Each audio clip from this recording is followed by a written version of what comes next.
बहुत पुरानी बात है। एक राजा था।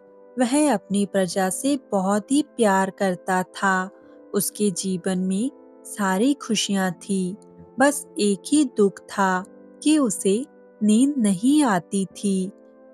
वह सुबह उठकर दरबार जाता, लोगों की समस्याएं सुनता, बड़े ही ध्यान से उन्हें सुनता, समझाता और उनका समाधान करता।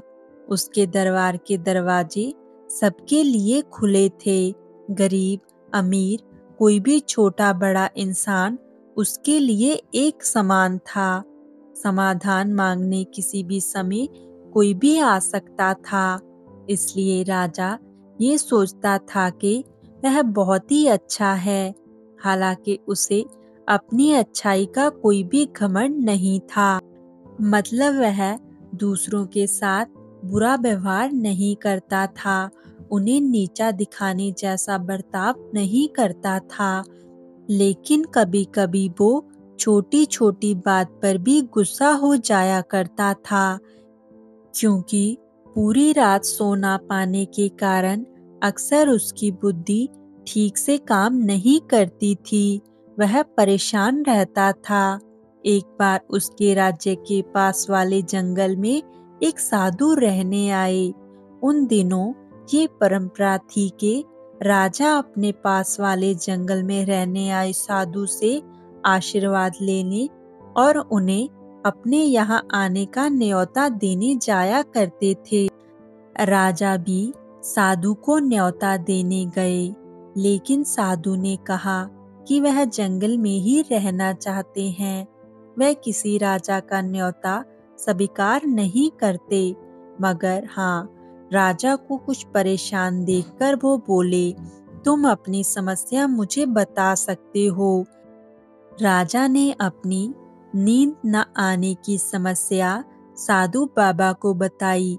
साधु बाबा ने राजा से कहा, बस इतनी सी बात, ऐसा करो, मेरे पास तुम्हारी समस्या का समाधान है। तुम मेरी कुटिया में कल सुबह आना। तो राजा ने पूछा, कल सुबह क्यों? साधु बाबा ने कहा, मेरे पास एक ऐसी जड़ी बूटी है जिसे खाकर तुम्हारी नींद न आने की समस्या खत्म हो जाएगी। लेकिन एक समस्या है, वह जड़ी बूटी तभी असर करती है जब सुबह खाली पेट कोई इंसान खुद उस जड़ी बूटी को तोड़े और खर्ल में पीस ले और खाए।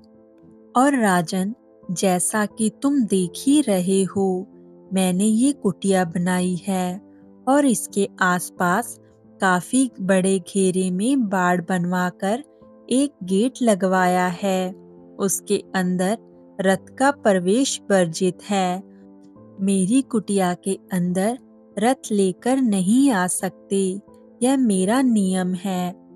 साधु बाबा की बात सुनकर और उनसे आज्ञा पाकर राजा अपने राजमहल चला गया। और जब रात हुई तो राजा को यह सोचकर बड़ी खुशी हुई कि कल से मैं अच्छे से सोऊंगा। वो जड़ी बूटी खाकर मैं अच्छी नींद ले पाऊंगा। और रात बीत गई। जब सुबह होते ही राजा उस कुटिया के सामने पहुंचे। वहां रथ छोड़कर शिष्यों से पूछा, जड़ी बूटी का रास्ता कौन सा है? गुरुजी के शिष्यों ने उसे रास्ता बताया। काफी लंबे रास्ते से चलकर राजा बूटी लेकर कुटिया के सामने पहुंचा। जब वो कुटिया के सामने पहुंचा तो उसने साधु बाबा को वो जड़ी बूटी दिखाई।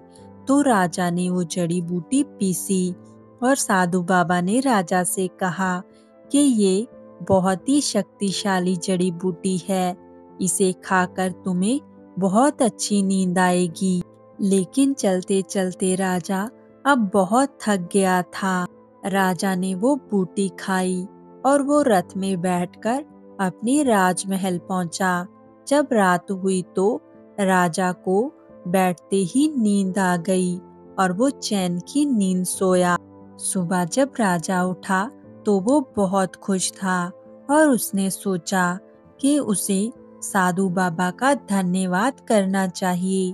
वह साधु का धन्यवाद करने के लिए उसकी कुटिया में गया और वहां जाकर साधु बाबा का धन्यवाद किया और उनसे पूछा, मुझे बताइए कि ये कौन सी बूटी है, ताकि मैं अपने वैद्य को बूटी का पता बता दूं, जिससे वो ऐसे सभी रोगियों को ये जड़ी बूटी दे सके जिन्हें नींद न आती हो।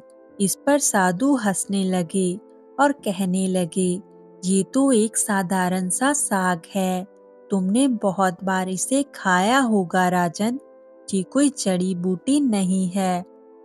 तुम्हारी समस्या ये थी राजन कि तुम कोई भी शारीरिक परिश्रम नहीं करते थे, व्यायाम नहीं करते थे और बिना व्यायाम के नींद नहीं आती। मैंने इस जड़ी बूटी को खिलाने के बहाने तुमसे बहुत सारा शारीरिक कार्य करवाया और तुम्हें चलने के लिए कहा कि तुम चलकर ही जंगल से ये जड़ी बूटी ला सकते हो। तुम चल चल कर थक गए थे, इसलिए तुम्हें रात को अच्छी नींद आ गई। राजा को बात समझ में आ गई। साधु उसे समझाना चाहते थे कि अच्छा होना दुनिया के लिए सही हो सकता है, लेकिन अपनी सेहत का ध्यान रखने के लिए ऐसा भी करना पड़ता है, जो शायद हमें लगे कि हम सिर्फ हमारे लिए कर रहे हैं, लेकिन वह जरूरी होता है।